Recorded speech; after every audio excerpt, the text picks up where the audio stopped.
Oh man, dude, I'm really upset, man. I am really upset about what just happened. It just upsets me when you have something planned and you want to do something cool on your channel, and yet the other person says, "Yeah, I'll do it," but at the end of the day, they don't do it.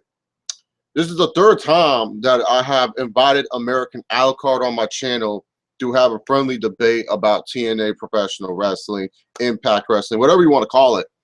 And once again, this is the third time where he no-shows me. I've been waiting for almost an hour for him to show up. I let him set the time. And I told him, like, yeah, I'm down with that. And yet he didn't show up whatsoever. He didn't show up at all. And that upsets me because I really wanted to do this video. I really wanted to talk about TNA Impact Wrestling with him. He's an Impact Wrestling fan. He knows what he's talking about when it comes to TNA and stuff. So I was really interested to having this debate, but he never showed up. And if he shows up somehow during this video, then go right ahead. But anyways, you guys like Q&As. So here's going to be a Q&A for you guys. I'm going to have my friend Aisha. She's going to join us, and she's going to answer some questions too, and just talk wrestling in general. That's what we're going to do with this live stream. It's not going to be a long one. It's just going to be a short little one. And I apologize for all the people who kind of were excited for, the Alucard and I debate. That's just the bottom line. I was excited for it, man. I was excited to talk TNA. I was excited to, have a fun little debate with him, talk about why fans don't like TNA and all the other stuff. But turns out that ain't the case. It ain't happening that way. So it is what it is. We will just have to move on with life. Hopefully Alucard can come on in the future, maybe, if that's even a possibility at this point. Because, like, seriously, I was waiting an hour, man. I was all excited to have him on the show, but he didn't want to come. So yeah, that's going to be a live Q&A, kind of just like anything goes type of Q&A. So you guys can send in any of your questions. It can be anything. It doesn't have to be wrestling related and stuff. Aisha and I will answer them once she heads into this stream. So we'll answer those questions that you guys have sent for us. But yeah, anyways, guys, let's talk about some wrestling real quick, some professional wrestling. I actually watched a little bit of Raw this week. It's a good thing when I'm watching a little bit of Raw. It was hilarious to see my boy Triple H dance with the New Day. It was cool to see Sting actually like wrestling in the WWE on Monday Night Raw. I know that's kind of weird to kind of think about, but it was cool to see Sting actually wrestle. And yeah, he didn't have the best performances in the world. I'm not gonna try to be front with it. Yeah, I mean, his performances were kind of ass, but at the end of the day, it's still cool to see a legend like Sting wrestle on Raw. He was wearing a T-shirt. Apparently, I don't know if those reports are real that he's in like phenomenal shape, but apparently Sting's like in some phenomenal shape. And why the fuck was he wearing a T-shirt? I don't know, but yeah, it was cool to see Sting, wrestle one quick match with the Big Show and then have a tag team match. Obviously, what I got from this Raw, and I'll talk a little bit more about this when the Night of Champions predictions podcast gets posted. But what I saw was maybe a potential Sheamus cash-in for sure at Money in the at Night of Champions. Well, I almost said the other pay-per-view, Money in the Bank. I definitely see that coming because the thing is, he lost to Cena in the one-on-one match, and already losing to Cena, who's like a perennial favorite to win the WWE World Heavyweight Championship, puts you at a disadvantage. But not only that, they made Seth Rollins look really bad at this episode to Sting, and it just makes me think like not even like Sheamus is going to cash in on Sting, who's going to win the title. He's going to cash in on Seth Rollins after like Seth Rollins wins and the Authority replaces Sheamus as their golden boy instead of Seth Rollins, thus making Seth Rollins a babyface, which would be absolutely a good thing at this point because Seth Rollins is a heel right now, is not really working out, and I feel Seth Rollins would benefit more as a babyface. But yeah, for Monday Night Raw, that's really like the key major points that I've noticed from this episode. Let's see, I got a Twitter notification. Is this a question for the live Q&A? Okay, he started a live stream. Yes, I did, Trey Man. I did start a live stream. Thank you very much for retweeting that, my friend. Send in questions via Twitter or here in the YouTube comments. The YouTube comments might be a little bit slow because I don't know what the deal is with YouTube. They like to fucking take their sweet ass time with this one. So there you have it. But yeah, I'm just waiting for Aisha to jump in. She has questions for me. I can answer those too. But yeah, that was kind of like Monday Night Raw for me. It was all right. You know, the whole Diva stuff. I know a lot of people are like upset that like Nikki Bella broke the Divas title record. At the end of the day, who cares? Like seriously, why are you so upset that Nikki Bella did it? Like, I think people that say Nikki Bella is talentless and that's why she doesn't deserve it. Well, what world do you live on where you think Nikki Bella is bad in the ring? I'm just being honest here. What world do you live in? Do you think Nikki Bella is a talentless hack? It's not like Nikki Bella sucks. Like, it'd be one thing if she held the belt and she was absolutely trash and she didn't deserve it. But the thing is, to me, I think Nikki Bella's fine as an in-ring performer. I really do. You know, I know that's going to leave a lot of hate, but I think she's fine. So I don't get what the big deal is about her breaking the record.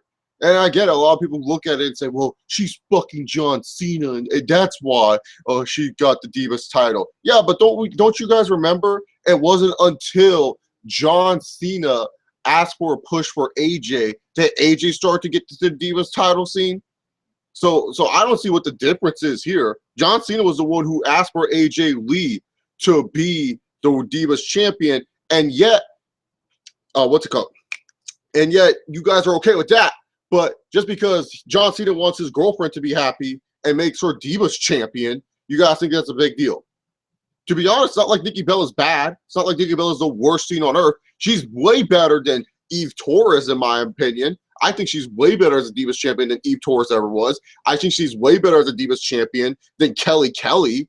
That's just a fact. But those two right there, you cannot compare those two to Nikki Bella. I think Nikki Bella is way better. And then a lot of people are pretty much talking about how what's it called, that she hasn't really defended her title during this reign. If you look at the stats, she has defended her title the same amount of times as AJ Lee as Divas champion during her long reign. So I don't want to hear that she didn't defend her title. In fact, there was a bigger gap into AJ Lee defending her title than Nikki Bella defending her title. That's the truth.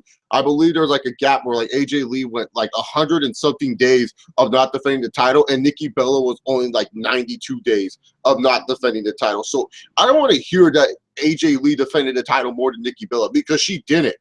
They defended the title almost exactly the same. I think Nikki just has like one more title defense over AJ Lee. So I don't get where all these people are saying like, oh, she doesn't defend the title, she only has it because of John Cena. The same could be said about AJ Lee.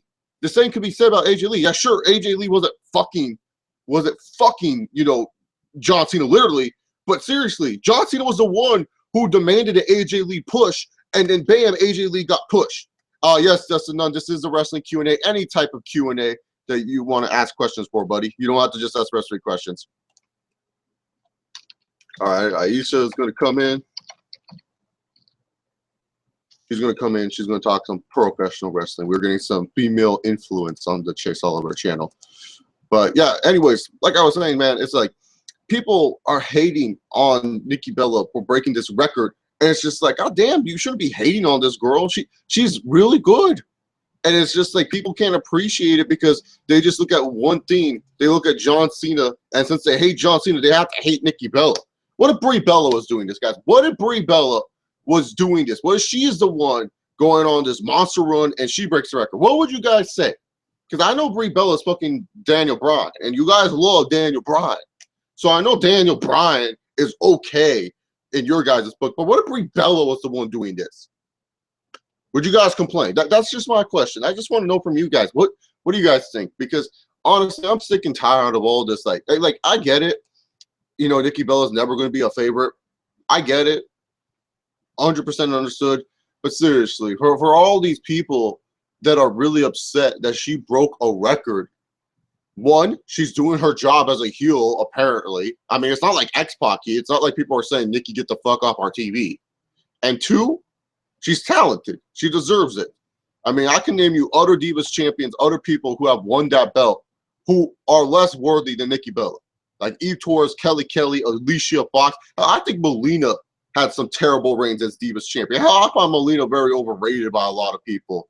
I know a lot of people are going to be pissed off. But what was Melina besides her freaking splits entrance? Once she got rid of the mini skirts, no one really cared about her. In all honesty, she had a weird looking face too. Looked like a fucking peacock. I don't know how Johnny Mundo dealt with that all those years, but yeah. There you have it. There's some divas talk for you guys, but I don't know what they're doing with my girl Sasha Banks on the main roster. She's like feuding with Paige. Like, who cares? I don't even care at this point. The divas are just a joke, man. Dustin Nunn asks, I have a wrestling for you. Do you think WWE should reunite Ryback? If the timing's right, man, yeah, for sure. Not at this moment of time because Ryback's kind of on a singles push, and then Curtis Axel is kind of like doing his own thing, which is nothing at all, like normal, like Curtis Axel should be doing.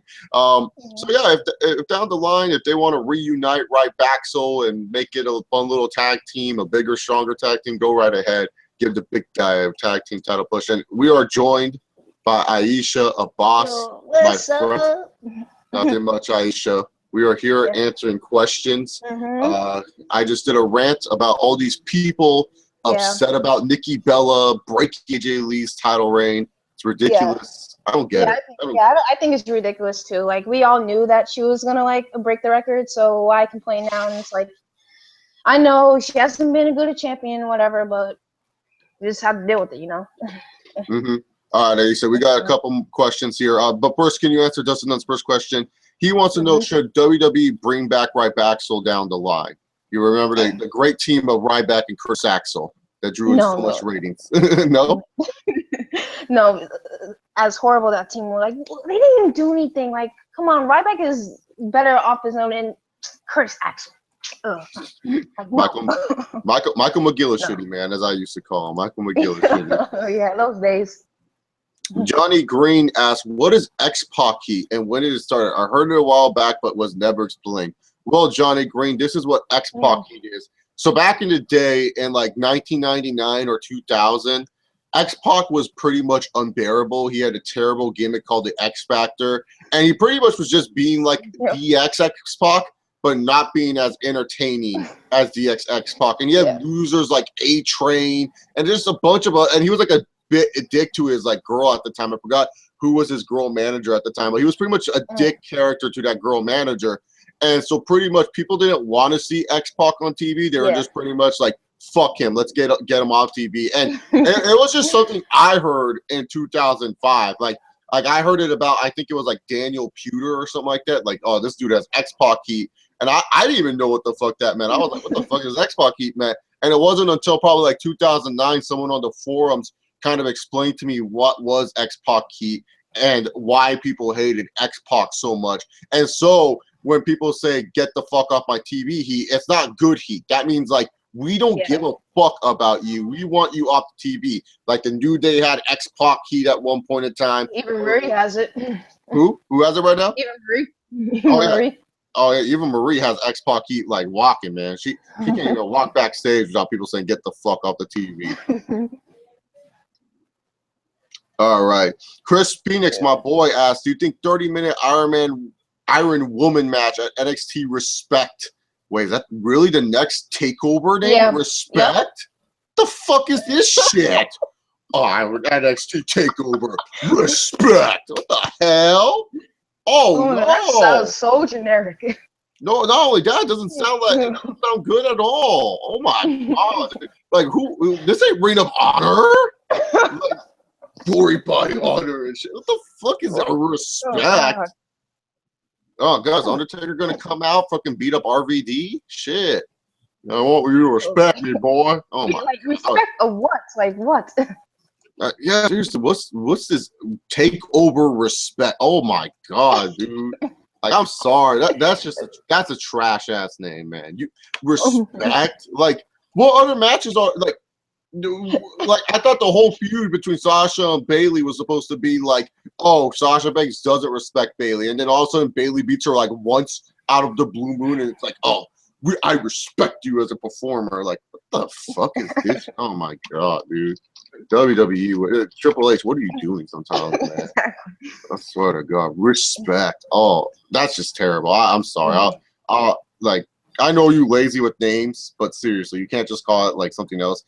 Between Sasha Banks and Bayley for the women's title will be a great or flop compared to their previous match at NXT Brooklyn. See, I don't know, man. Because what made the Brooklyn match more appealing to me, at least, was that there was only one fall to the finish of that type of match. And I believe that match went like a good 15 minutes. Now you add in a 30-minute Iron Man matches, and we know how WWE works with these types of matches, man. They don't like to tell stories like they did with the Bret Hart and Shawn Michaels match back in the day.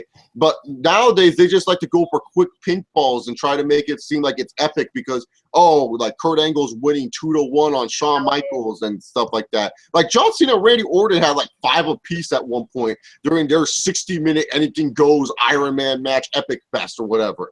So it's just like, to me, I find quick pinfalls kind of hurting moves, especially when we already seen Sasha and Bayley hit everything they got on each other, and they were kicking out and all that other stuff. Like, what if all of a sudden in the beginning of the match, Bayley hits a Bayley to Bayley suplex on Sasha, 1, 2, 3? It's like that was it. Why did they do that in Brooklyn? What was the point of the whole match in Brooklyn?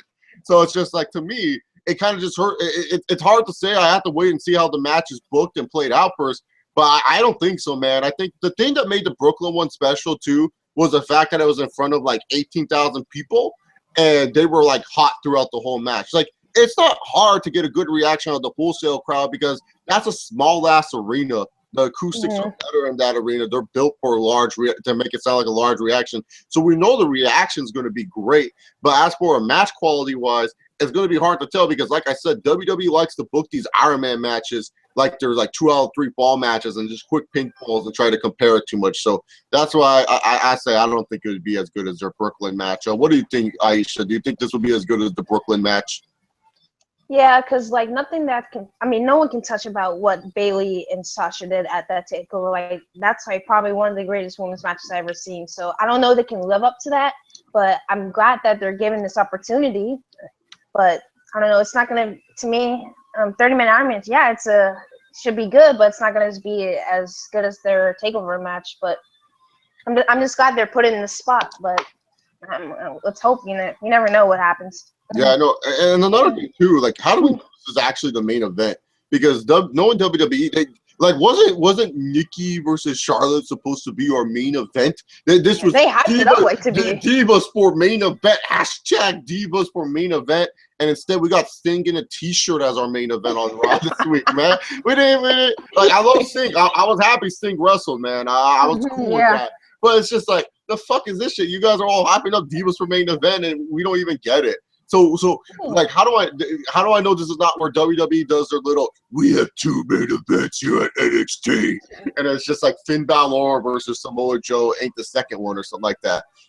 Maybe Finn Balor and Samoa Joe will be in that Dusty Rhodes tag team finals. I've seen some cool little fan bookings of that one saying that, you have Demo and then Joe turns heel on Balor, which I'd be cool with. I think that's a cool idea at the end of the day. But hey, it is what it is.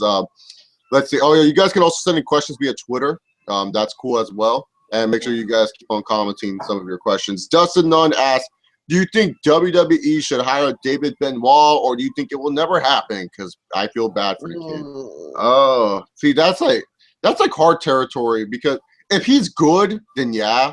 I mean, if David Benoit is like some phenomenal talent that we cannot like miss, then yeah. But if he sucks ass, then no, there's no point. Like, there's no point of hiring someone that sucks ass. I haven't seen the kid wrestle before, so I don't know. But it's going to be hard kind of explaining his history because, us hardcore fans, we know the history. WWE has boycotted the fucking history of Chris Benoit, man. They have boycotted the history of Chris Benoit, so it's really hard to, like say who's this guy. Like, we will know that's that Chris Benoit's kid. He's a second-generation type of superstar.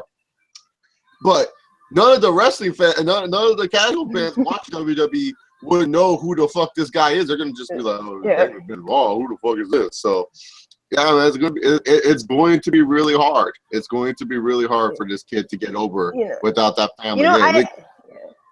Go on. I actually watched some of his matches. He's actually pretty okay, but just like due to WWE and the history of Benoit, it's not gonna be so well, because you know how WWE likes to. Same as Hulk Hogan's kids, if they're ever going to wrestle, which I doubt, but it's not gonna happen. Oh, no, who wants to see Hulk Hogan's kids wrestle? They both suck, so it doesn't matter. But the thing is, it's not like David Benoit has like someone where they can like kind of like pawn him off to be like, oh, he was trained by Chris Jericho. Like, I know Jericho's is like a friend of his or something like that, but it's not like he has someone that the WWE really, really likes, where it's just like they can pawn him off. I think Lance Storm is walking around with him, and I don't think WWE and Lance Storm are like the best of friends. So, but a lot of Benoit, stuff like that, but yeah, it probably never happened. yeah, it's just because like his name, man, it's like second generation superstar and shit like that. It's like he is going to be a second generation WWE superstar, but it's like, who's his dad? You can't really just say like, oh, his dad's Chris Benoit. It's like, I mean, maybe if WWE becomes ballsy in the future, maybe they'll mention Benoit, and maybe he can go on the storyline and stuff like that. I can see Randy Orton doing a promo on him. He's like, David, you're just like your father. You end up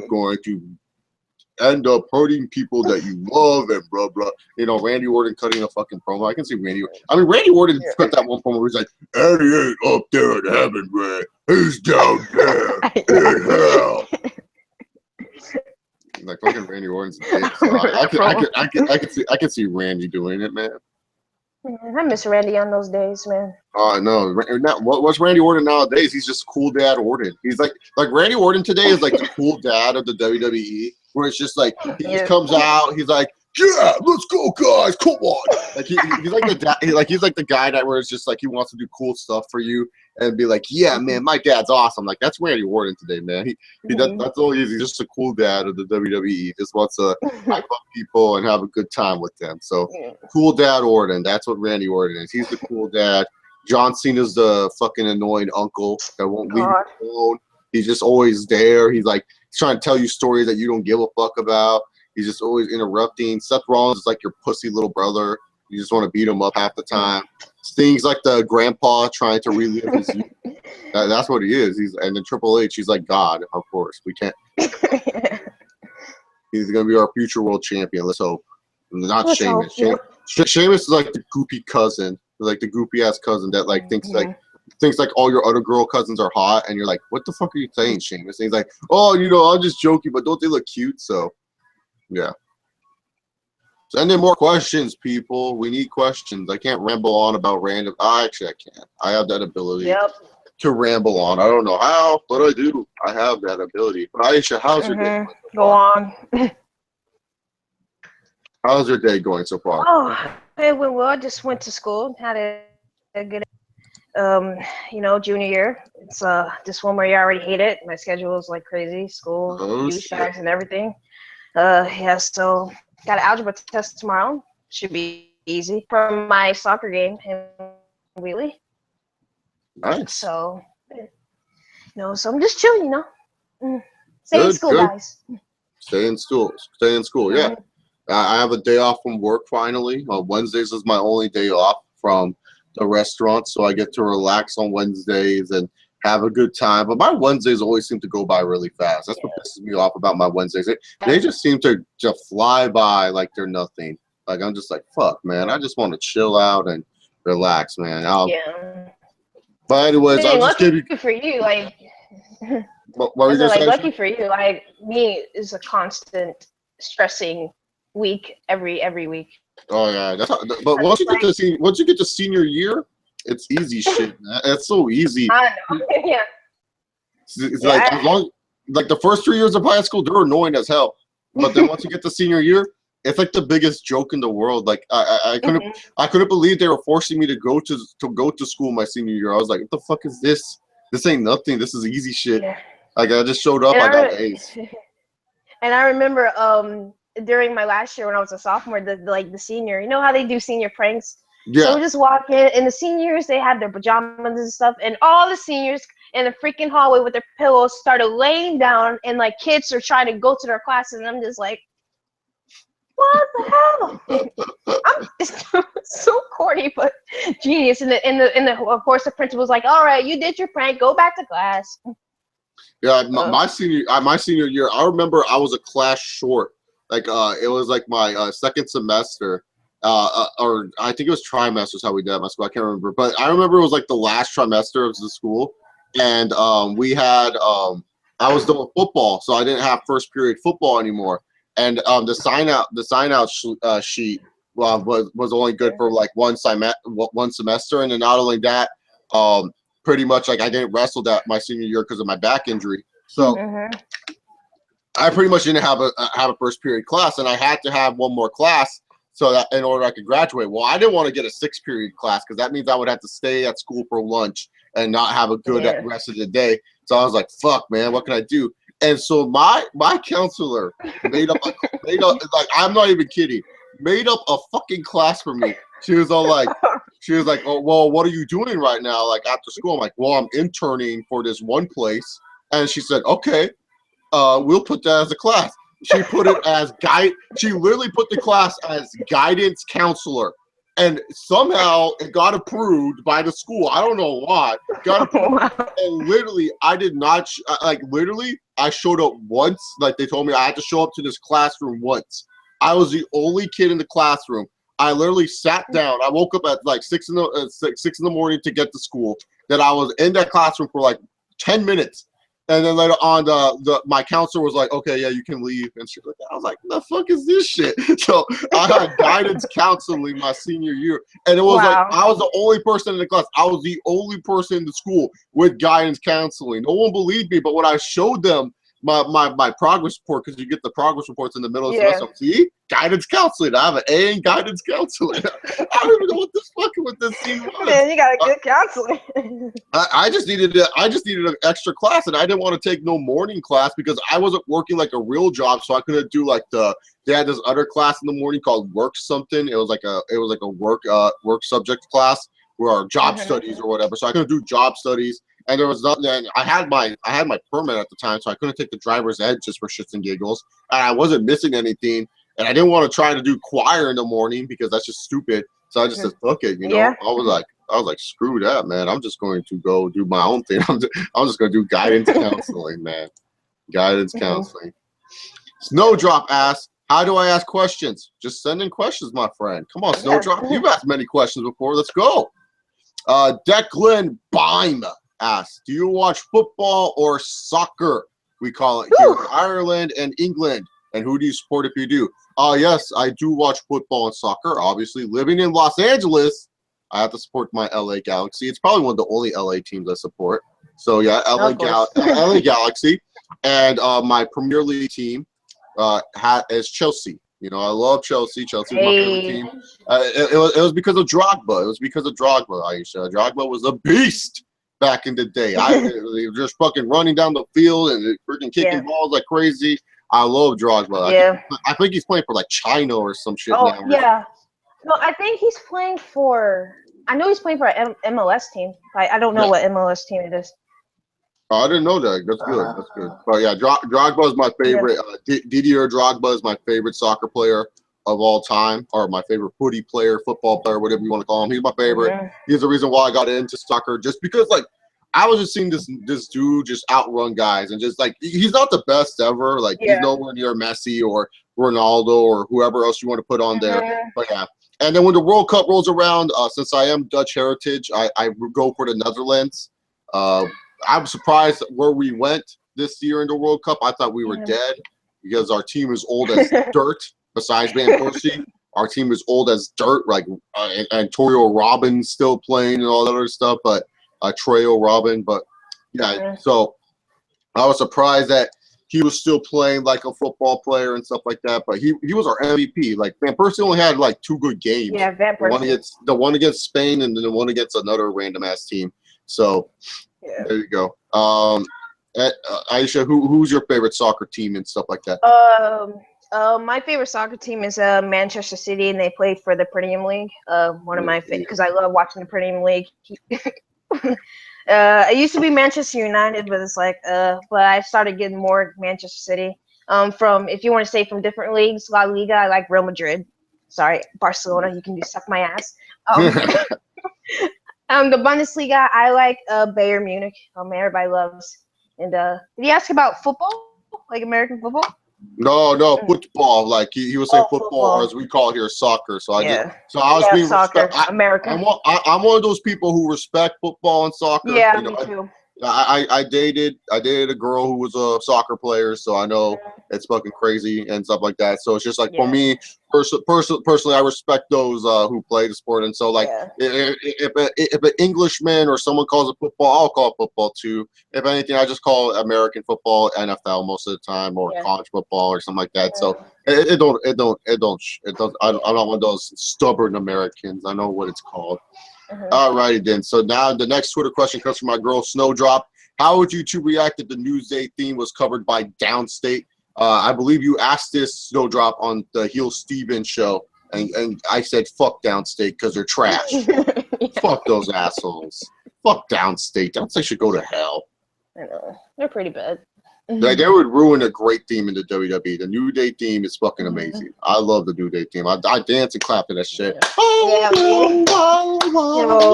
don't know how they take a shitty game and just make it like gold. Xavier Wood cracks me up every freaking move with that trombone and everything. I'm just like on my couch just watching. Oh my god. This dude's the best. The Chris Phoenix asks, who do you think should be next on Austin's podcast on the network? Well, WWE corporate lied to me. These motherfuckers told me Undertaker was going to be on in July, but this motherfucker still hasn't been on. What the hell? Instead, I get the great names like Edge and Christian's podcast is funny, but I get Paige. Oh, God. I didn't watch that.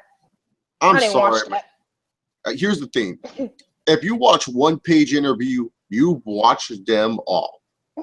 This is literally a Paige interview for you. She acts spastic. She can't calm down. She just overtalks the host. And then afterwards, she says the same shit. Oh, I've been wrestling since I was a fetus. Let me name drop some random British wrestlers that you don't know. My mom and dad are amazing and stuff like that. That's literally a Paige interview. Okay, it's like the same interview every single time. There's nothing new being said in a Paige interview. So, like, really, to be honest here, it's like seriously, like, I want Undertaker, man. I want Stone Cold and Undertaker to shoot the fucking shit. That seems like a great time. Two Texas boys shooting the fucking shit.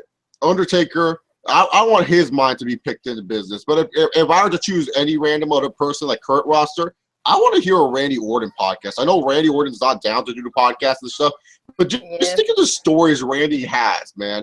Like, Randy Orton has all these crazy stories, and yet we don't get to hear any of them because he's like, I don't like doing podcasts. They're not my forte, John. So, who would you like to see Austin next on his podcast? You know, with me, I would love to see Sasha. I'm sorry, I'm on the Sasha high. I love this girl, and I just want to see her talk, shooting the shit. Tell how Eddie Guerrero inspired you to be a wrestler, girl. I want to hear that story. You know, I heard it a million times, but no, man. Right now, I'm thinking about Sasha. Man, hey, Sasha Banks is the truth, man. Like, she's amazing. I'm sorry, I ain't gay, but I'll freaking go lesbian for her. I'm sorry. Oh, I know. I'm sorry. Sasha Banks is amazing. My girl Diamond and Spoon asks, who's more mentally insane, Vince McMahon, Brian Pillman, or the WWE creative team? Well, technically, Brian Pillman is insane, but that was more of a gimmick type of deal. There's some funny Brian Pillman stories that I've heard on Austin's podcast, but it has to be Vince McMahon. Vince McMahon has to be mentally insane. I mean, the WWE creative team, man, they run because of Vince McMahon. So Vince McMahon's mentally insane. This motherfucker thinks John Cena's still the coolest scene on earth. I love John Cena. Hustle, loyalty, respect. Ha ha. So much great shit. He's been pushing the same dudes for 10 months. Randy Orton, John Cena. Awesome shit. Let's bring back Batista. And I'm a huge Batista fan, so I don't want to hear it from y'all. I'm just making fun of Vince over here. But yeah, so like pretty much Diamond Spoon. It's Vince McMahon because he runs a creative team. I mean, this guy is not clearing Daniel Bryan to wrestle. He is treating one of his hottest stars like he's Christian. Like he's Christian, saying, no, stay home. We don't need you anymore. The fuck you don't? Yeah, god damn, this insane piece of shit. Fuck Man, Vince. I miss the farm animal, and that's weird to say that, man. I made a video saying how much I miss this little fucker going, yes, yes, yes, like fucking kicks and everything, man. I miss all of that. All right, let's see. What other questions? Did I miss any questions on the YouTube comments? No, I didn't miss any questions on the YouTube comments. All right, so just go to the Twitter questions. I'm trying to make sure that what's it called? I'm just trying to make sure I don't miss anyone. Declan Bryan asked, "Pretty cool. Your favorite team played for my favorite team. Shamrock Rovers good a good few months ago. Just because Robbie Keane plays for yours. Oh, cool. Thanks, man." Snowdrop asks, "I'd like to see Garbage Man just because of how awkward it will be." No one wants to see. No one wants to see this piece of. I know. Snowdrop, man. Why? What? Girl, I mean, girl. Snowdrop, girl. Why do you want to see Garbage Man, man? We already have the Rosebud in the Wyatt family. Why do I need to see Garbage Man? Like, I'm not calling him by his gimmick name. This dude is trash. I don't know where Bray Wyatt finds these losers. I bet you this dude was in the back, just like in full sale in catering by himself, and then Bray Wyatt's like, "Hey, want to be part of my faction?" And then he was all like, "Yeah, I have nothing else to do for sure. Sweet. Are you ready?" Why is he not released yet? Who? Garbage Man. Why is he not released? I don't know. That's a great question. They like to pay people that don't do shit for them. I mean, they kept JTG on the roster for 7 years. Evan Bourne. Yeah, Evan Bourne, when he was like suspended for like 8 years or some shit like that, he was on the roster just chilling there smoking weed. Yeah, I just wish Garbage Man can pull Kevin Nash, break your 2 quads, man, just like get out. That dude's just trash, man. Like, Control. No, seriously, Garbage Man's trash. The Rosebud's trash. Like, right? Why go find more Luke Harpers out there, man? Like, we need more Luke Harpers in this universe. Like that's who we need in the WWE. More of these people. More good wrestlers like Luke Harper and stuff like that. I love Luke Harper. That guy works his tail off. He's a good talent. Great big man, and it's just like WWE does not know what to do with him. I mean, when he won the IC title, go ahead. Yeah, he gives me a little bit of Undertaker vibes, a little bit. And when he won the IC title, what's it called? Like everyone thought, that he was going to be pushed more than Bray Wyatt. At least I thought he was. I thought he was going to be like that. I thought he was going to be built up as the monster that faces Roman Reigns this summer, and it's like, can Roman Reigns stop the unhinged Luke Harper? Find out on WWE Money in the Bank. And like, that type of deal. But instead, like, Roman Reigns is all like, hey, I'm doing nothing. So, yeah. And Luke Harper's all like, I'm back with the Wyatt family. Yeah. Like, whatever. Chris Phoenix asks, who do you think will be the Mini Shields mystery partner at Night of Champions? I don't fucking care. Randy Orton seems like a prime suspect, but then there was a report that Randy Orton, I guess, is like telling Creative, don't book me on your shit. like I guess he doesn't want to be a part of storylines. That's a boss. That's how you know you're a boss in the WWE. When you just look at the creative team and you're like, don't book me on this shit. Like Randy Orton. What a fucking G. He's all like, I want to spend time with my daughter, by the way, Randy Orton's girlfriend is absolutely beautiful. I'm going to spend time with my hot Latino girlfriend. I don't want to be booked on your shit. Like, Randy Orton doesn't even want... What a shame. Randy Orton even knows this shit is bad. He's all like... I wish he looked at the Raw script. He was like, this week, he's like, look at facing Sheamus again. You know what, guys? Just have me get attacked by the Wyatt family. Oh, you want to start a feud with them and join Roman's team? No. I just want to get rid off TV. Fuck this shit. I'll work live events, but not anything else, okay? Like Randy Orton's a smart man. Oh, Randy. But who do I think will be? Probably Deer in the Headlights. There was that spoiler where they posted his picture and stuff like that. So a lot of people are kind of leaning towards deer in the headlights, aka Baron Corbin, as I like to call him. I want to choose Corbin. Honestly, I think this would be a cool time to put Samoa Joe on the main roster. That's just me. But you know, because like Roman's all like Samoan background and all that other stuff, and then you can add Samoa Joe to be Rock's cousin or some fucking shit like that, because every Samoan's related to the Rock or some shit.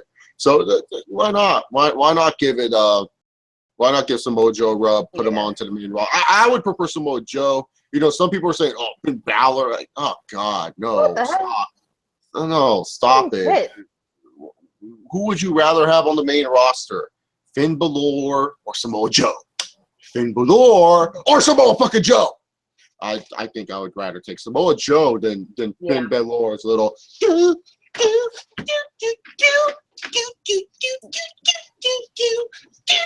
Like, fuck that shit, man. I'd rather take Samoa Joe's weird ass funky like Godzilla ass than fucking Finn Balor. But in all seriousness, I think the mystery partner will be Deer in the Headlights, aka Baron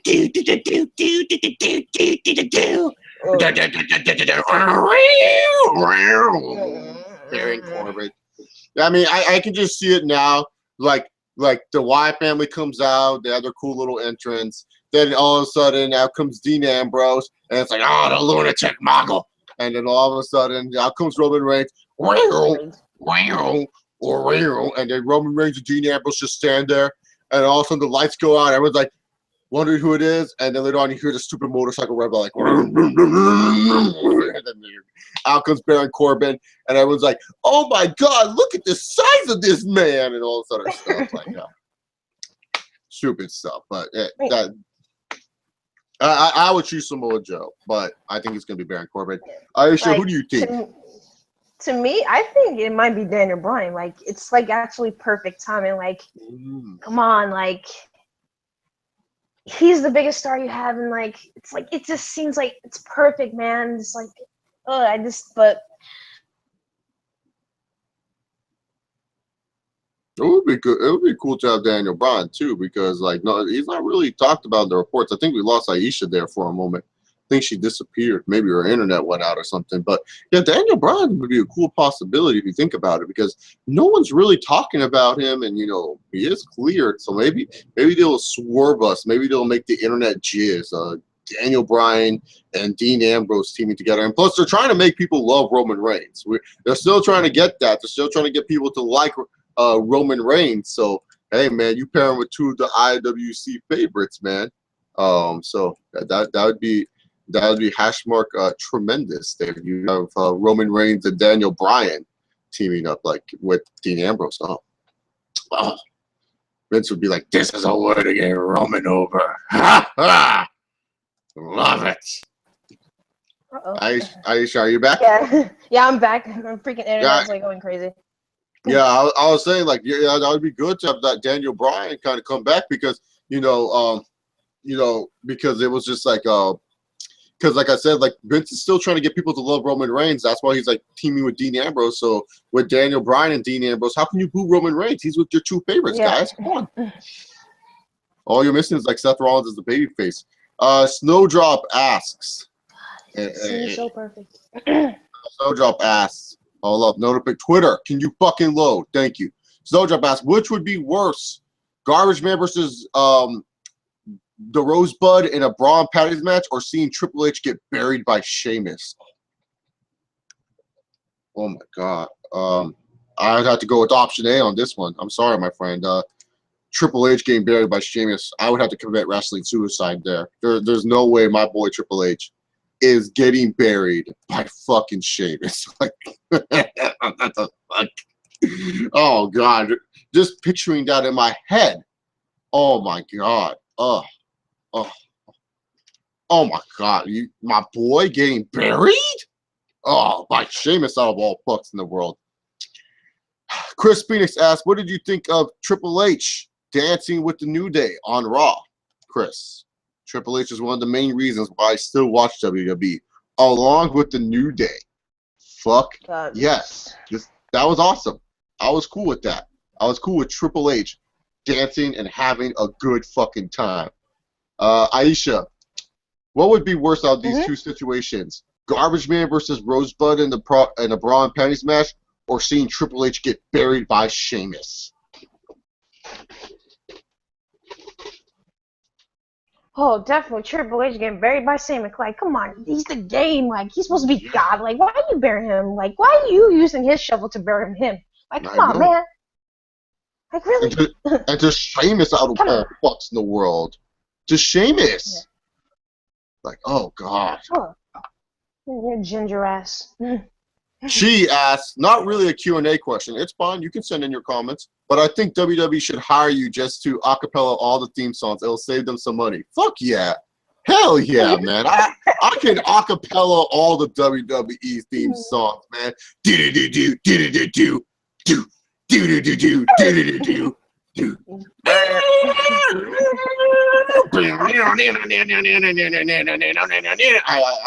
I gotta work on Kevin Owens. I'm still doing that one. But I can do Adrian Neville's. 1, 2, 1, 2, 3, go, go, go.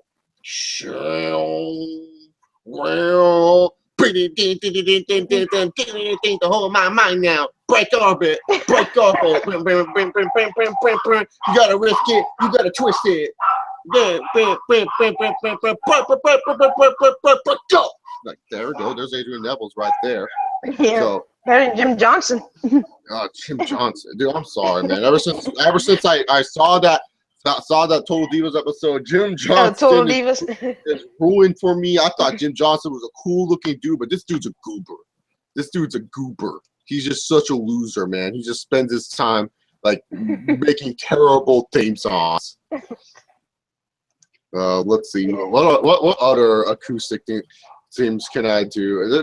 I used to be good at it. Like, I used to be able to, because like it's easier when wrestlers don't have theme songs, because like with lyrics, because lyrics, like I'm not a fan of wrestling theme songs with lyrics. That's just me, man. I just think that you don't get to say like theme songs with lyrics. Like I'm just not a fan. Some of them work, like Batista's theme. I like Batista's lyrics.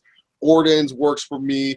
But it's like I like it better when wrestlers don't have lyrics, because when you're walking to the ring, you can just hear the commentators. They don't have to talk over the stupid lyrics. Like, I don't know. Maybe I'm just weird like that, but I'm not a big fan of lyrical. It works for some wrestlers because their lyrics relate to their character a little bit, like Triple H, Randy Orton, John Cena. The time is up. My time is now. You can't see me. My time is now. It's a franchise gonna shine now. You can't see me. My time is now. Like, God, it's so sad.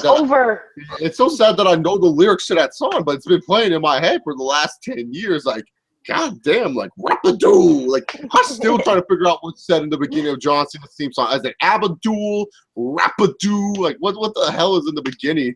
We're like, Rapadoo. Like, I don't even know what the hell is said about John feeling Anthony Cena when he comes out, and then he's like, time to fight on Monday Night Raw. Never give up. John Cena run is like the funniest run ever. Like, I always told people, like, I think the funniest scene, I don't know why I think this would be funny, but I just think it'd be so funny if like a tornado was hitting the earth, and like John Cena one day just goes out of his house and he just runs straight for the fucking tornado doing the John Cena run, and he just like stops it with the fucking John Cena shoulder shot. Like, I don't know. I just think that'd be so hilarious just to see what's it called? John Cena run into a tornado. I don't know why. Chris Phoenix asked, will Daniel Bryan ever have a theme with lyrics? No. What would Daniel Bryan's theme song be with lyrics? Yes, yes, yes, it's Daniel Bryan. The farm animal. Yes, it's the farm animal. Daniel Bryan. Yes, yes, yes. Daniel Bryan. Yes, yes, yes. Like, oh, it would be some kiddie ass shit. It would be.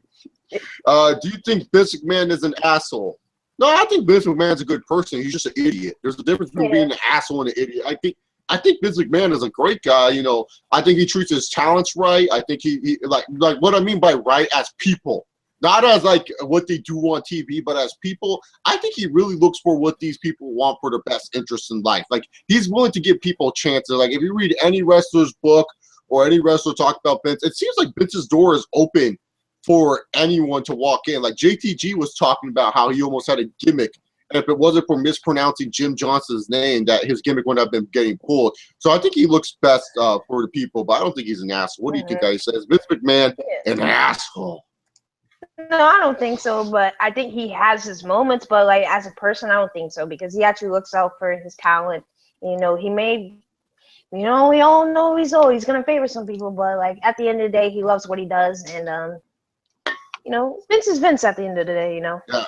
If anytime Vince is an asshole, it's probably about business. I think Vince is like definitely an asshole to Triple H about business. Like Triple H is like, Vince, we should definitely push Kevin Owens. Hell fucking no. We're gonna go with John Cena, baby. John. Let's see. Johnny Green has thoughts on Christian in his career after he retired. Christian had, one of the most surprising careers in WWE. I think a lot of people would agree that if you thought Christian would have become a world champion, you would have never thought it.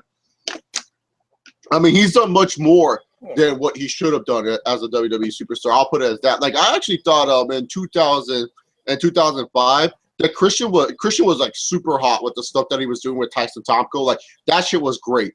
And I thought they should have had him and John Cena feuded a little bit longer, but obviously Christian was on his way out and stuff like that. And I thought Christian would have been the perfect first Money in the Bank winner. I know a lot of people like it's good that Edge won it and it helped Edge's career and stuff like that. But I thought Christian would have been a better suited Money in the Bank first time winner. He was a great sleazy type of heel. I thought that would have been a good way to get his first world title. But obviously WWE was like, fuck it, we've been pushing Edge like 8 million times. We have to finally try to get this fucker over. So let's give it to Edge. But I think Christian is like very underrated as a talent. Like, very good in-ring worker. Like, there's not like really that many bad Christian matches. Like, you can go back and watch a majority of Christian's matches. It's not like it's hard to go find a good one.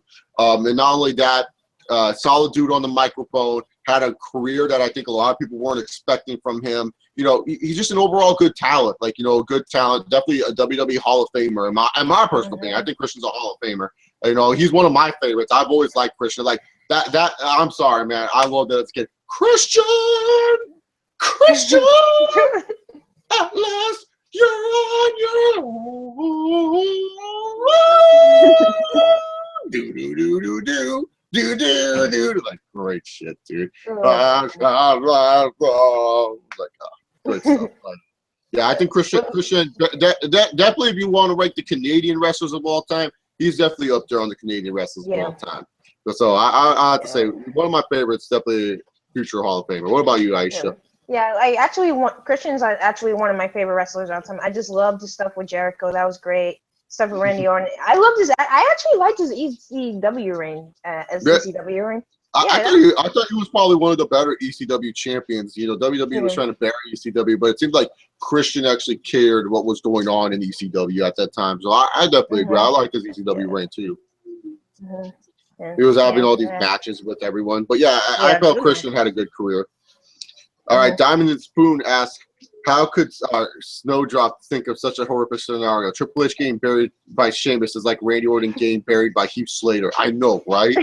Seriously. But at this point, I think Randy Orton would do it. I think Randy Orton just doesn't give a shit anymore. That he's like, you know what, guys? Why don't you just have me get buried by Heath Slater? I have no problem with it. Man. Like, why wouldn't you? You got all the money in the world. You got a hot girlfriend. You got a nice, pretty daughter.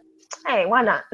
His daughter is really pretty. Like he'll like Randy Orton on Instagram. This is literally Randy Orton on Instagram showing his hot girlfriend's ass, and then like, oh, I'm seeing my baby girl today, and it's his daughter, and his daughter is just always smiling and stuff. I'm just waiting for her and like Triple H's daughters to form like Evolution. Oh man, that's it. You guys think we have a Divas Revolution now? Wait until Triple H's kid and Randy Orton's kid all grown up. That's going to be a Divas Revolution. Like, Shawn Michaels' kids. Does he have a daughter? Yeah, he has a daughter and son. But his son's a ginger, so it don't really count. No, his daughter's a ginger. No, his son's a ginger too. His son has red hair. Yeah. Oh. His son's a ginger, so he messed that up. We all know John Cena doesn't want kids. I don't know why John Cena doesn't want kids, because Vince McMahon knows that kid, like, that's the future of the WWE. Like he's like, exactly. You need your child to carry your legacy. Come on. Yeah. Come on, John Cena the second. Pop out of Nikki Bella one day. Daniel Bryan's already doing that. Drop asks, which running gag questions you like the most? So I have to explain this one. For you guys who don't know what a running gag is, it means like people that ask, like it means like a symbol on your channel, or like something that like is like a running gag. You know, people just keep on making jokes about it. It's like a joke that never ends type of feel. So it's just like it just keeps on going. So that's what a running gag is. But he asked Scott Steiner doing crazy shit, Tito Ortiz, or any other you could think of. Scott Steiner doing crazy shit has always been a great running gag. And then Tito Ortiz. What other running gags have been on my Q&As that a lot of people ask? Like, Tito Ortiz and Scott Steiner are definitely the two main ones. They definitely get the most love. Triple H Breakfast Club questions. We have to have Breakfast Club questions into the running gags because Jeff Hardy gets asked a lot. Jeff Hardy gets asked a lot about him being high and shit. So you have to be Breakfast Club and Jeff Hardy being added to that. So I would have to say my favorite running gag questions. I would have to actually say the Tito Ortiz ones make me laugh too much, especially if they are set up in the right situation. So I can't choose those ones. Like I can't choose those ones because I laugh too hard at those. Like there's been a couple of times where I'm filming the Q&As, and sometimes the Tito question gets me busting up so hard that I have to restart the Q&A because I'm just laughing too much at the Tito one. I remember watching your Q&A, and they're like asking about the Tito, and you're like, you were just laughing so hard because they were asking about funny moments in wrestling that weren't supposed to be funny. A Q&A video.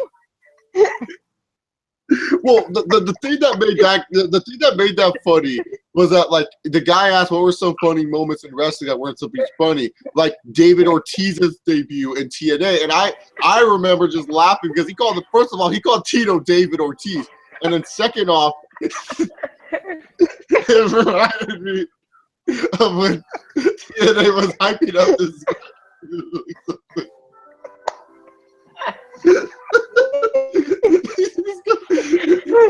He's coming, and it almost said some shitty music, and I was gonna and all I gives a fucking shit.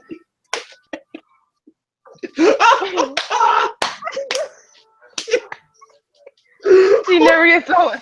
No, it doesn't get old thinking about that. It's fucking amazing. So I laugh too much at the Tito ones. Scott Steiner ones are great, but I have to say the Breakfast Club ones. And the reason why I say the Breakfast Club ones are because one, the Breakfast Club is not my identity to this channel. It's more the Schleg Daddies. So it's cool that I get Breakfast Club questions.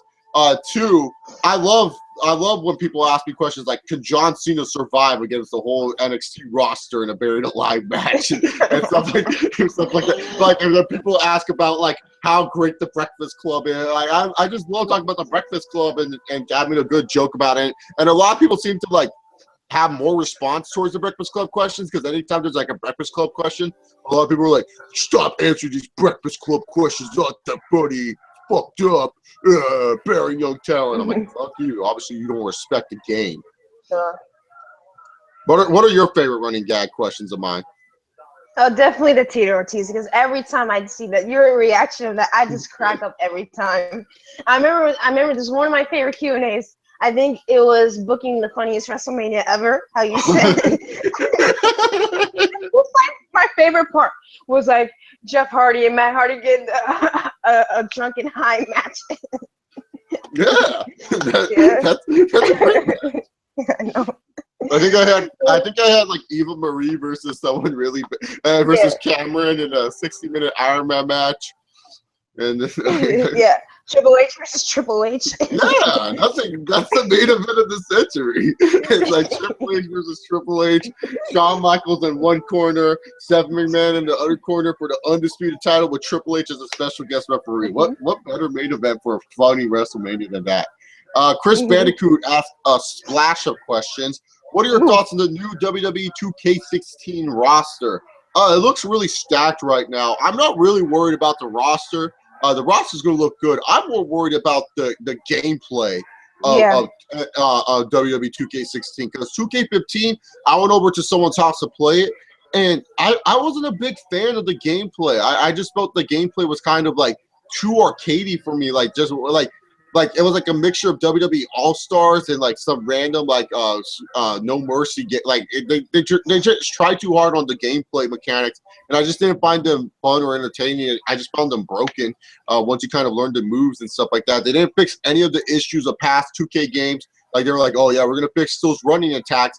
How many years are you motherfuckers going to say you're going to fix running attacks before you guys actually fix those? They're still broken. People still just run off the ropes and hit those running attacks every 5 fucking minutes. So that's just me. But the roster looks pretty sick. I'll say that. What about you, Aisha?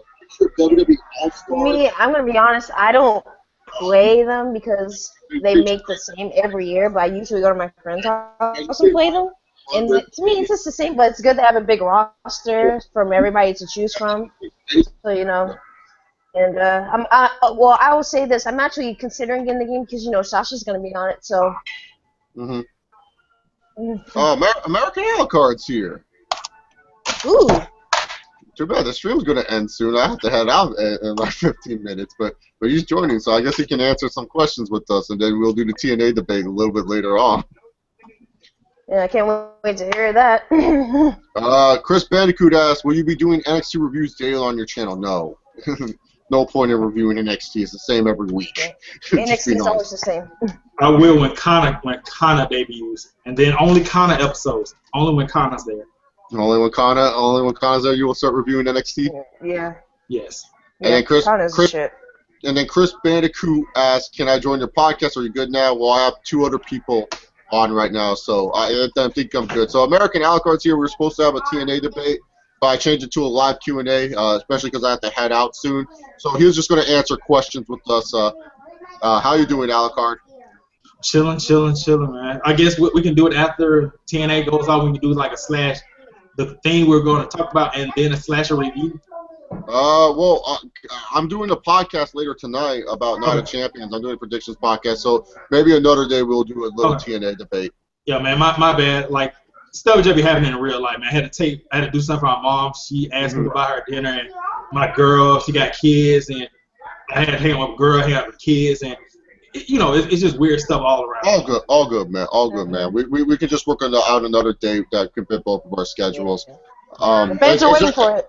It's just hard for me because my nights are mostly taken because of work and shit, so that's why. So it's like hard for me, so I have to do shit always in the mid-afternoon. My boy NJ from the British Fist asks, bring back one mid-card wrestler who has left within the last 10 years. Who could it be and why? Who would it be and why? All right, my mid-card wrestler is easy, Shelton Benjamin. Why wouldn't I want to see Shelton Benjamin back in WWE? Athletic as fuck. Not really the most charismatic guy, but like if you look at anyone on the roster, Shelton Benjamin can have a good match with them. That's all that matters to me. He can go out there, be IC champion, get that little sympathy WWE title run. Why not? So Shelton Benjamin for me. Who would you bring back, Aisha? This is a lot. Probably Bobby Lashley. Probably. I love this show. That's what I think. I think Bobby Lashley because I really liked him. Yeah. Bobby Lashley. Bobby Lashley's not really a mid-card. He was like a main eventer. Yeah, he was a main event. He was. He was feuding with Cena. Once you feud with Cena, you're a main eventer somehow. You get automatically pushed to that main event. They always treat him like a mid-card, though. They always treat him like a mid-card, though. So I just assumed he was a mid-card, so. Yeah, he was. He was feuding with Simon Dean. Alucard, who would you bring back as a mid-carder that was lost in the shuffle in the last 10 years? This is going to sound weird, but I can't think of anybody. Like, when a year passes, or like more than 5 years pass in wrestling, I can't really remember people. Like, I don't remember shows like that happened last week, so I can't think of anybody. Can't think of anybody. Another good one would be MVP. MVP was always one of my favorite mid-carders, but he's an asshole when it comes to he's an asshole when it comes to business, though. He's not there to save business. Like he just like quits TNA out of nowhere. What a dick! I know. I'm coming. Nobody can stop me. Nobody can stop me. I'm coming. Fucking MVP. I remember back in the day when MVP debuted. That was back when they came with characters and everything like that. That was a good time at WWE's point. Montel Vontavious Porter, MVP, the highest paid SmackDown superstar. I believe that shit too. I was like, man, this guy's making more than John Cena. The highest paid SmackDown superstar in history. I thought he carried himself well. He did a good job making me believe the gimmick. I mean, he was friends with Evander Holyfield. Like, Snowdrop asked, "Who's that cute girl who's also answering questions? I got here pretty late." This cute girl is Aisha. Aisha, say hi to Snowdrop. Hi. All right. Snowdrop also asked, last Q&A question, what is the dumbest character Finn Balor could paint himself as? You know what would be stupid dumb if Finn Balor came out as Amazing Spider-Man 2 Electro. If he came out with that fucking blue-ass paint and stuff, like, I think that would be look so stupid. Like, I can see him doing it, too, just because he's like, well, the Venom stuff that's getting old, so I'm going to go with Electro, and it would be really bad looking. So I would have to say, like, Electro from Amazing Spider-Man 2. Alucard, is there anyone stupid that Finn Balor could paint himself as? Piccolo.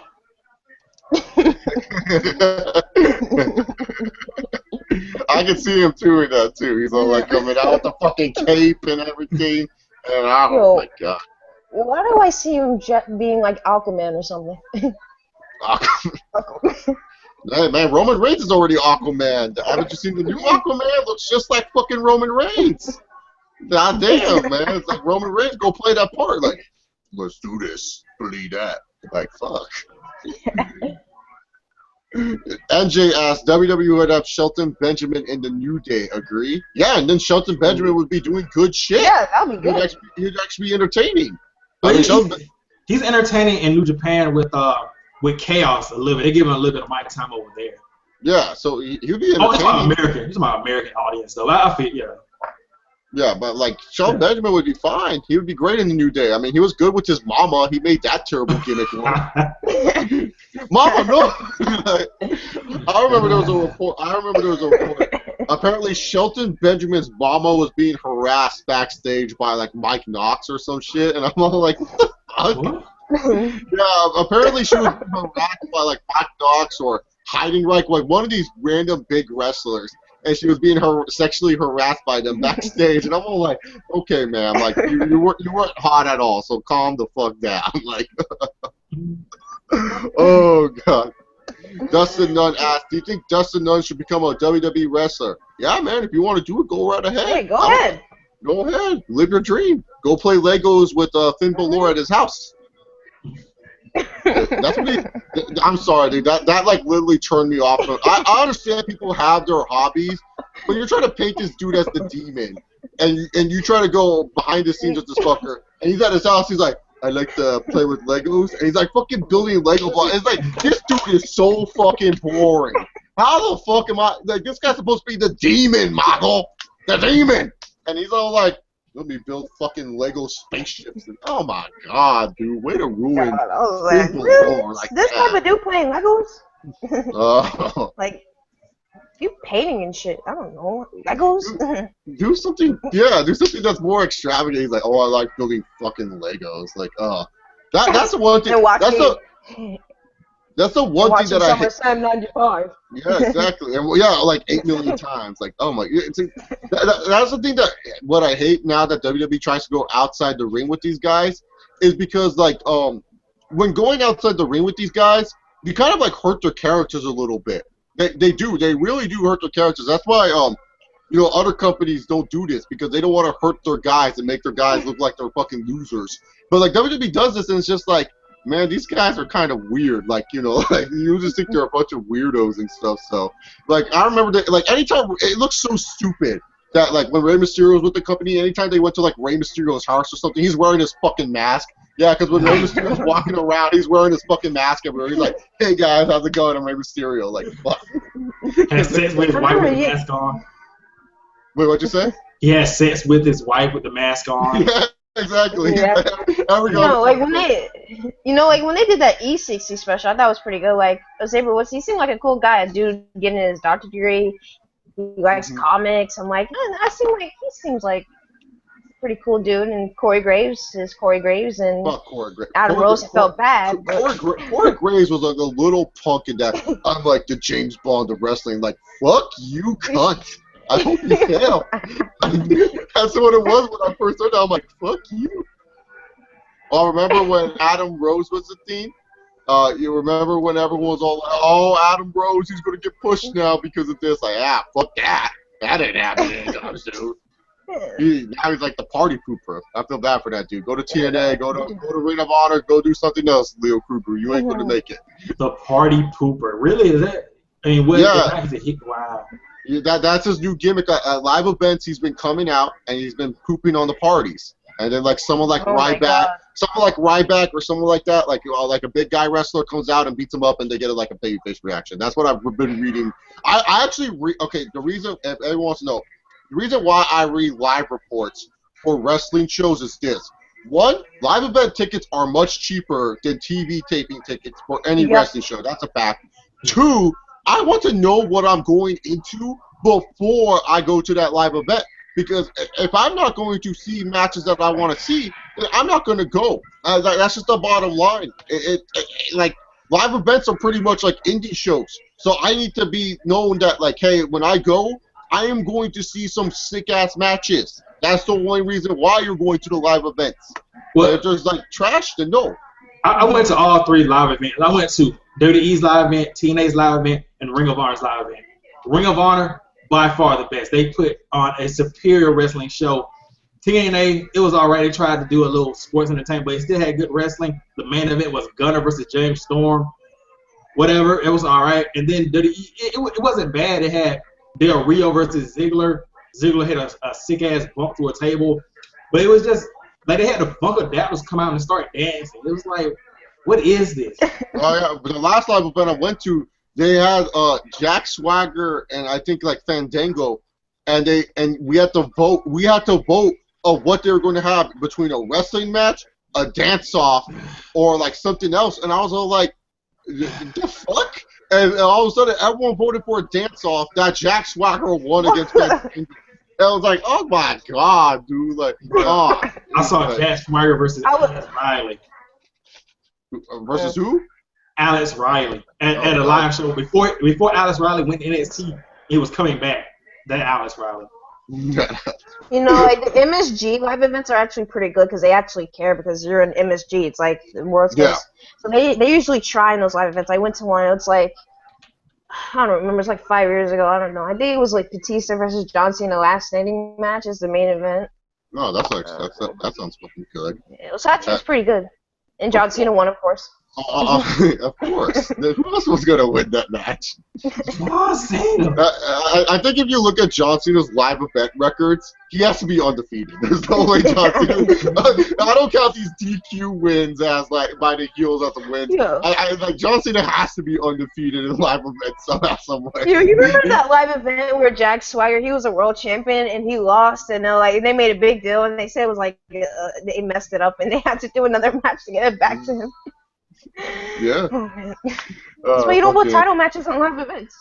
Yeah, exactly, man. Like that's another thing because like everyone's like, well, it's supposed to be suspenseful and stuff if they win. It's like I don't give a fuck if the Los Matadors win the tag team titles at a live event. You guys have not done anything to make me care about the Los Matadors. All right, so we'll go on for another 15 minutes, and then I have to get my ass on out of my house because I have to go do some other commitments. But 15 more minutes of your guys' questions. On that same note, real quick, I'm gonna say this: I did hate when the Wolves won the tag team titles at a live event. I did kind of hate that shit. I just hate it too because I get it that you want people to go to your live events, but like title changes at live events are just so rare. So it's just like it's not like it's like a drawing thing. It's not like like the thing is. This is not like the 80s or 90s in wrestling, where it was just like where live events were like a big deal and stuff like that. And because like back in the day, like people don't realize this, wrestling shows used to tape in advance and shit like that. And so live events would be like actual live wrestling, so you didn't know what was going to go on besides the stuff that you were going to see on TV. So it's just like, oh, okay, I actually have to go see this show because. Right now, Savio Vega, and I'm just using names for example. Savio Vega may be the IC title for these 4 episodes, but he could lose to this guy at this live event because those episodes are taped in advance. So that's why they were more entertaining. But nowadays, it's just like live events are just pretty much indie shows and stuff like that. So Chris Bandicoot asked, can you review Ring of Honor daily if it's good for you since it comes on Destination America?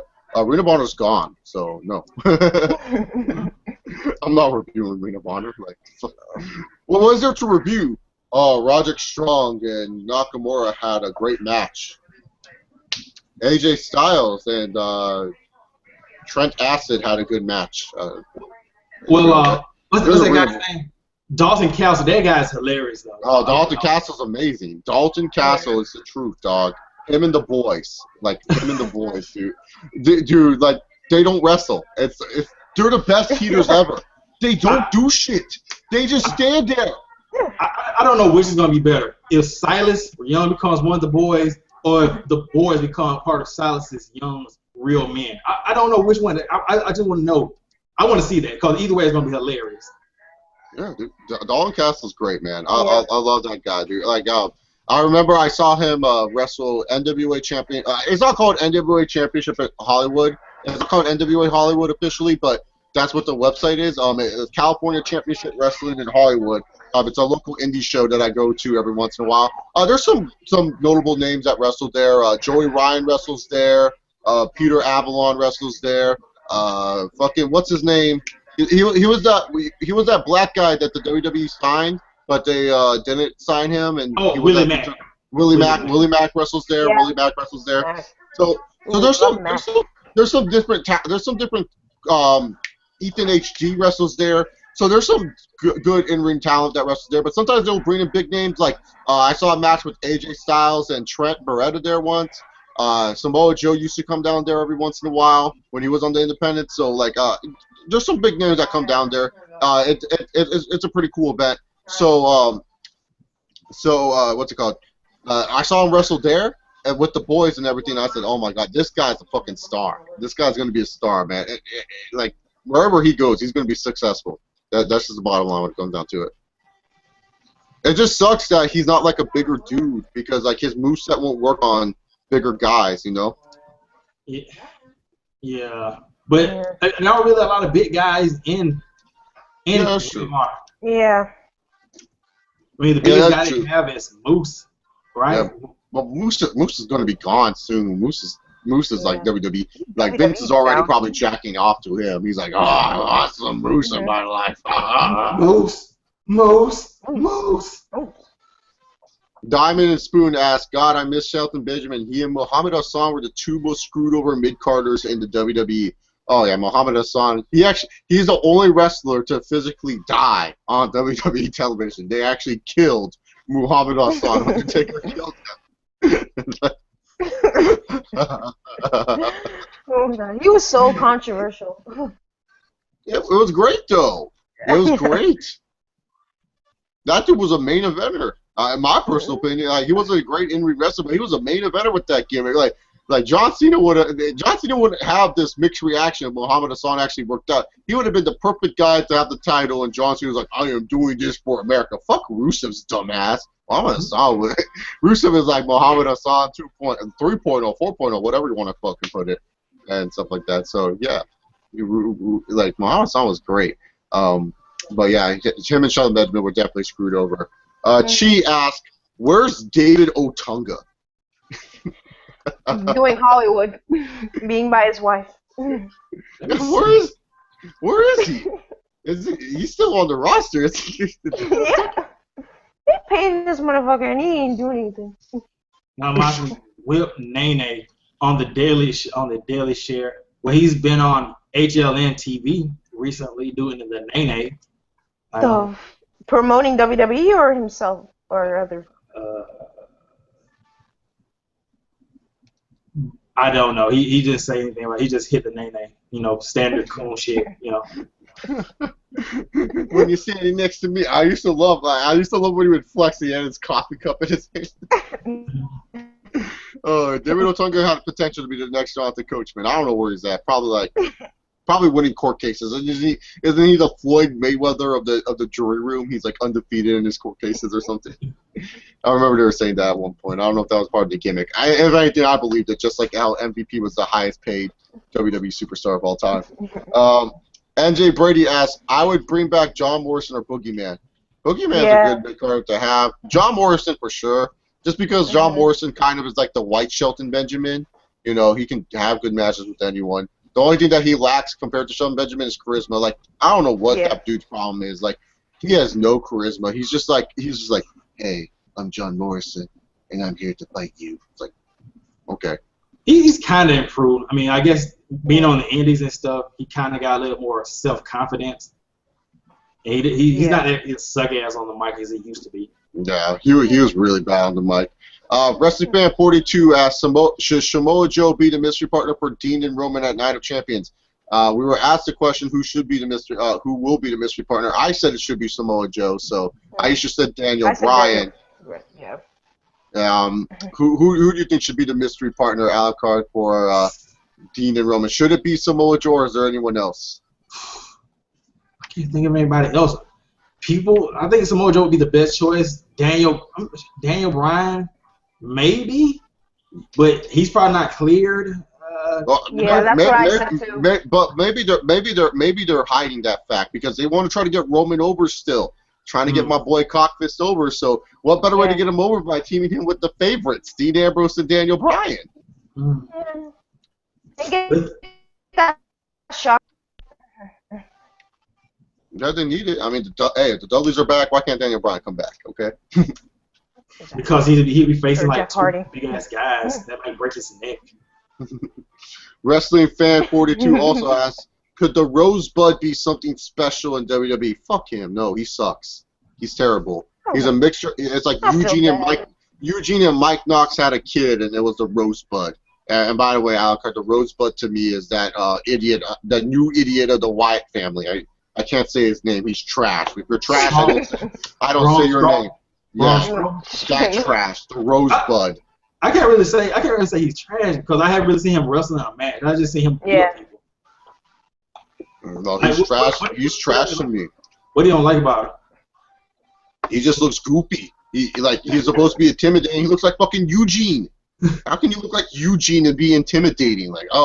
Already he's just not one of my favorites so far. Like, I just feel like this guy's stumbling and bumbling. Like, I just see him in the ring already, and he just looks like he's lost. But I cringe a little bit when I see a submission thing he does. And I'm like, that's Samuel Shaw shit. Samuel Shaw, yeah. I miss the creepy little bastard. That's Samuel Shaw. Yeah, Samuel Shaw. They ruined him with that one segment where Mr. Anderson goes to his house and the fucking room, Samuel's room and shit, and he had like an old ass TV and an Xbox. I was like, what the fuck? And bunk beds. He had a bunk bed. I was like, and then he comes. He's like, get out of my room. It messed him up because they already had showed him in a loft in a fancy loft. Yeah. If they would have showed him in that fancy loft and then he would have went to the house, it would have been better because like, oh shit, this motherfucker's really fucking creepy. But it's just like, man, are you having trouble paying your rent? Like why are you here and you just took Chrissy to like a $3,000 loft? Like that's where the kind of like thing was. Because he had a loft and he had the room with Christy Hemme, and it would have been cool if Mr. Anderson went to that place first. And then he looked and said, and then he found like a note that he's going to his mom's house. That's believable that he wrote like something on his calendar going to mom's house. And then Mr. Anderson goes to his mom's house and then finds out Samuel's fucking room. That would be great. But instead they show him having this loft, having this homage of Christy Hemme, and then all of a sudden nothing. That's one guy that they fucked up on, man. I feel bad for that guy. I hope he does well. He's still kind of in TNA, but he doesn't get TV time. I think I've seen him on the indies and stuff. So he may or may not be bad. It's hard to say. Wrestling Fan 42 also asks, does EC3's current title reign suck because of TNA? What? I didn't hear that. Does EC3's title reign suck because of TNA? Bruh. What? Who wrote that? I don't watch TNA. Wrestling Fan 42 said, does it suck because of TNA? Its title reign doesn't suck at all. EC3 is a gold mine of hilarity, and he's the god mode of professional wrestling. Last week, when he called Jeff Hardy to the ring and said, what is this? 72 degrees? I asked for 73 or whatever, and he's splashing his face. Hilarious. EC3 God mode. Someone says that to talk about the We Want Change WWE hashtag. I don't know what that means. So you have to. What the hell? They have a hashtag? I don't know what that means. I haven't seen that trending at all. mean, I think the problem with EC3's title reign is that it came too late.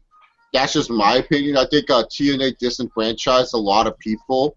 I felt they didn't capitalize when they should have put the title on him after he feuded with the ECW guy. Like, my personal opinion, instead of giving Magnus the title reign when they were doing the whole Dixieland shit, it should have been EC3. And then after EC3 defeated the ECW guys and the hardcore thing and stuff like that, like, one of my biggest problems with Dixie Carter going through the table was that it didn't make EC3 seem like that big of a deal because he couldn't do enough to save Aunt D from going through the table. That's just me. So it's just like, to me, I felt like they missed their opportunity when they were actually, like, people were actually, like, and I love Bobby Lashley's title reign. Don't get me wrong. I'm a huge fan of that title reign. I thought he was awesome as world champion. But I just feel like it was a little bit too late to give EC3 the title because I feel a lot of people kind of just got disenfranchised from TNA a bit. And, you know, with the whole Destination America move, not a lot of people having Destination America, it kind of hurts it a little bit. So I think that's one problem is it's just that when he finally won the title, it was just a little bit too late for TNA to recover a little bit. I just think that's the problem. That a lot of people get disenfranchised. That's just me. I mean, I don't watch TNA, so I'm not really familiar with EC3 because TNA is kind of dead to me. But I mean, good for him. For me, he's having a good title reign. But Derek Bateman's still the world champion. That can't be denied. Derek Bateman's doing it. He's living the dream. All right. So I think the best TNA champion they had was Austin Aries, but that fell short. Aries was great, but then they were like, we need to keep Jeff Hardy under contract. Yeah. The Jeff Hardy thing, I understand that. Like, also, he should have had a longer title reign, but it was the redemption story for Jeff Hardy. They should have gave it to Aries back. Instead, they like dragged it on, and then they did the whole H shit with Bully Ray. So that was kind of bad. So it's just like that. That's why I said. That's why I said they kind of like it's like Austin Aries should have won it back. Because Jeff Hardy, he's a better chaser than he is a world champion. Like, Jeff Hardy as world champion, it's, like, cool to see. But at the end of the day, you'd rather have him chasing for the title than actually being your world champion of the worlds. I think it was just it was I like the Rude versus Aries thing. That was cool. That should have transitioned on to the Aces and Eights. Then it should have been maybe you're right about Jeff Hardy, but because like Jeff Hardy, like when he's champion, it's just like it's like it's a good ratings pop, but it's just like what it's not like let's just be real. Jeff Hardy sucks on the microphone. We're not gonna. Unless Matt Hardy's there, it's all right. And if he's Willow, that shit's crazy. But Jeff Hardy himself is bad on the microphone. Let's just be real here. He can't. This is literally Jeff Hardy in his storyline with people. Yeah, man, I'll fight you. Let's go. Like, it's so boring. It's like the most dumbest segment TNA's ever done. I could either be facing Kurt Angle, or I could either be facing Ken Anderson. Both are really good options. But who am I? He's all talking to himself in his head. Like, what the fuck? So he was evil? No, when he was a good guy. When he was a good guy. That was during his time I was talking to himself in his head. I was like, what the fuck is going on? Yeah. That was weird, but it was you would tell that was Jeff Hardy saying to the crowd, people, look, this is gonna be really cool. Having thoughts inside my head. Because Jeff Hardy has a stroke like that. He can do shit like that. I guess at TNA. By the way, how's that invasion angle going on in TNA? The GF, I haven't been really watching, but I'm not a fan of invasion angles just because it's not really an invasion. It's just a bunch of TNA guys. Stupid. It's stupid. No, it's not stupid. It's not stupid. It's basically Jeff Jarrett coming back to try to take over the company that people say that Dixie Carter stole from him, which she didn't really steal from because he gave his shares away. But the storyline is basically he's playing the internet marks if they were to come back to take TNA with Jeff Hardy, with Jeff Jarrett, and it's basically not a whole takeover. It's just a corporate takeover. Whereas the people in TNA, they say, look, some of them are like the heels, like, look, we don't really care because we're gonna have jobs regardless. We don't care, and this is just a fight between you guys who care about the company. We guys only care about ourselves. And that's basically is the match happening tonight to see who wins the overall control of TNA between Jeff Jarrett and Global Force. TNA has the people who care, like Drew Galloway, who has stand up, Bobby Lashley, who is the guy who fights UFC, not UFC, MMA matches, but he supports TNA in wrestling. And then the Wolves who always seem to find themselves as flag bearers for TNA. And then you have the 4 guys they brought over for the GLW invasion. I mean, easily they could have been smashed this Global Force invasion angle because it's only 4 people. I mean, it's 30 people. No, fuck no. It's only 4 people in the Global Force that can fight. It's only 4 people. So 4 people versus 30. Of course, it could have been easily pushed out of the way because like everybody can't beat them up. But it's not that overall takeover angle. At the end of the day, I think this is going to be Global Force. At Battle for Glory, TNA is eventually going to become Global Force Wrestling. That's just what's going to happen at the end of the day. After this, Global Force is gone from TNA. It's already.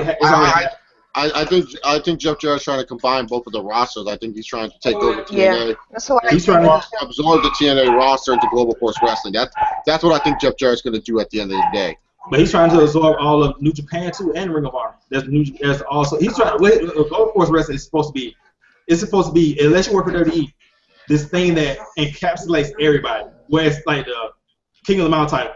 His plan is the King of the Mountain title is supposed to go to Ring of Honor. It's supposed to go to New Japan. It's supposed to go to every company that he's supposed to work for, and all the companies are supposed to.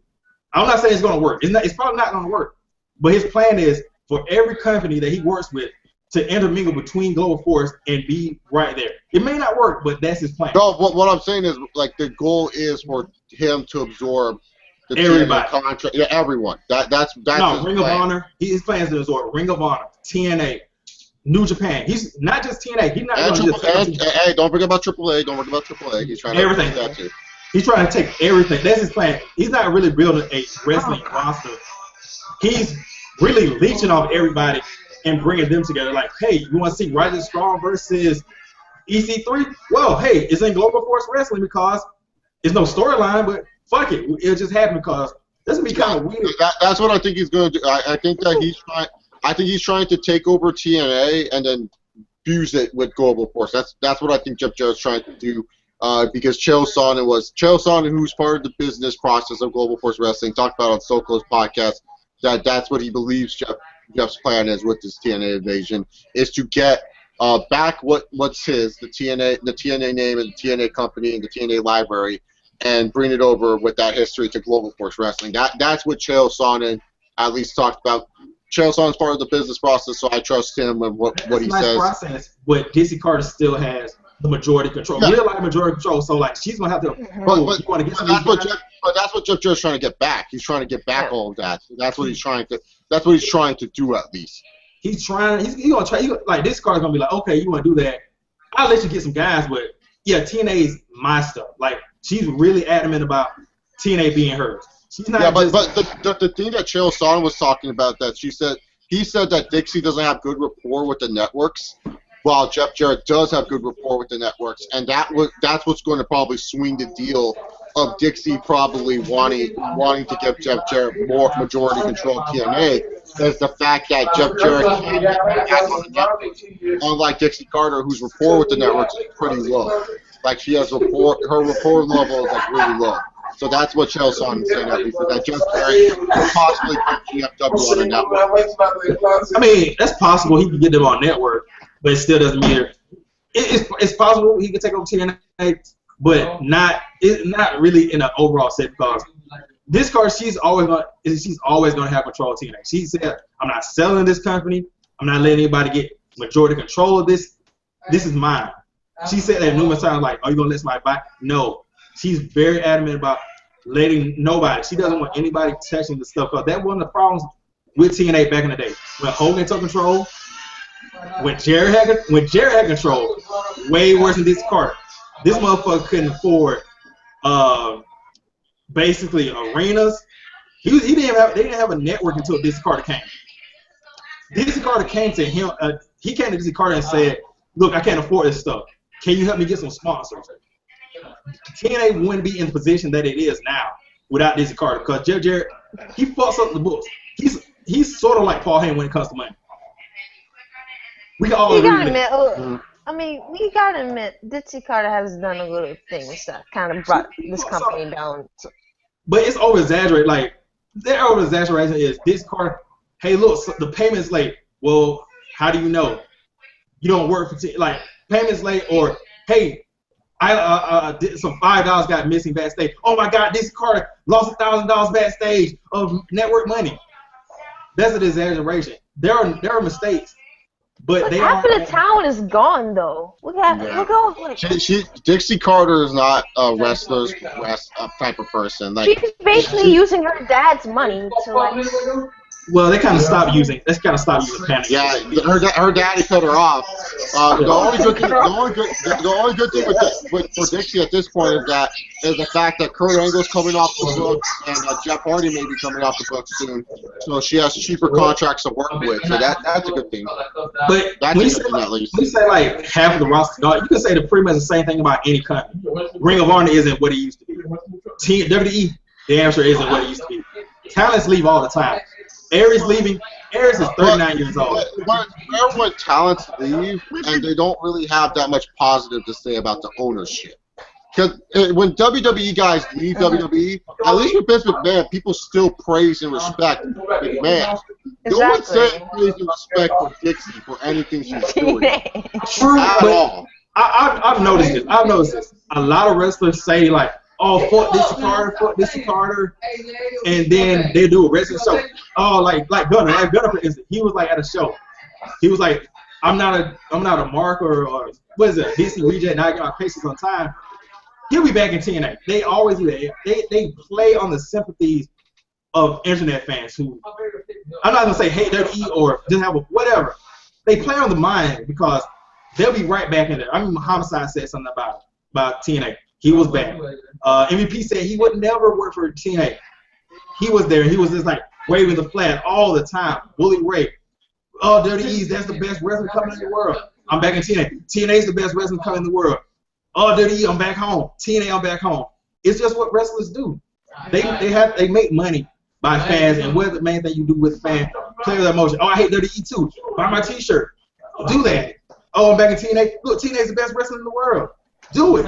You can't really believe anything a wrestler says when it comes to an interview because they're trying to make money. But for the majority's sake, it's not like Dixie's loved by everyone. It's not like everyone's loving Dixie Carter. That's what I'm saying. I don't think she has good rapport with the talents involved. Like there's certain guys that don't hold grudges. Like AJ Styles doesn't hold a grudge, but they didn't want to fork over money to pay him. That's just the bottom line when it comes down to it. They didn't want to pay AJ Styles what he thought he was worth. There are wrestlers that don't like Vince McMahon. I'm pretty sure there are wrestlers that don't like Delirious or Joe Cole. Like no promoter or head company is liked by every person. Well, let me tell you this: what promoter like Dixie Carter will let her talent have leeway, like on Twitter and saying shit to like fans and stuff like that? Yeah, it's called freedom of speech. You can't like Eric Young wants to bash him out or they're I always tell it. They're calling him stupid, saying you mad salt or whatever. It's freedom of speech. It's not like WWE. WWE has that thing where they cater to kids, they cater to small shit. So of course they're gonna say something about it. TNA, it's your Twitter. Like TNA doesn't have control of anybody's Twitter or anything like that. Ring of Honor doesn't have control of anybody's Twitter. Like, well, the reason why WWE has control is because these guys, wrestlers, are not the smartest people in the world. Fair enough. You gotta have a good image. You kind of said it yourself. The wrestlers are not really that smart when it comes to their in general when it comes to their promoting. And they also got to think about Jay Briscoe. Remember Jay Briscoe bans the gay people? Mm-hmm. See, that's not Ring of Honor. It's him. It's his real personality. I'd rather have them say what they want on Twitter and not be Censor. If you're But you gotta like sometimes you have to be cautious with the wrestler because they can make the company look bad for what they say. Like what just happened? Like what's his name? Eddie Edwards. Like look at the shit that did to him. That didn't went pretty well. What happened with Eddie Edwards? Did he backfire? I don't know. I think it was after the Slammiversary paper. Oh, Davey like, Richards. just, like, Richards? I don't You know. mean Davey Richards? Oh, I mean, Dave David Richards is a Richards. natural asshole. David Richards. I love Dave Richards. Dave Richards, he's a natural asshole. So I love him for that. He makes the company look bad. I'm sorry. He makes the company look bad. Alright. You've seen shit like that. I'm sorry. All right, guys. I actually have to wrap this up. As much as I would like to stay and talk more about this, we can't, sadly. I have to actually go somewhere. So thank you guys very much for coming into this live stream. If you guys want to follow American Alucard, you guys can on Twitter at American Alucard and his YouTube channel. I still call him Alucard. I don't call him by his new channel name, but that'll be in the description box down below, so make sure you guys subscribe to him. If you guys like Aisha, we'll do another live Q&A with Aisha in the future. It seems like Aisha got a good response, so we'll do one with Aisha in the near future. We'll do more live Q&As. We have female talent here. We gotta get more females. We gotta get more females involved. So thank you guys very much for tuning in to this podcast, and not this podcast, to this show, and hope you guys enjoy it. The Night of Champions podcast will be up later tomorrow, and I'll see you all next time. Enjoy your day, guys. Peace.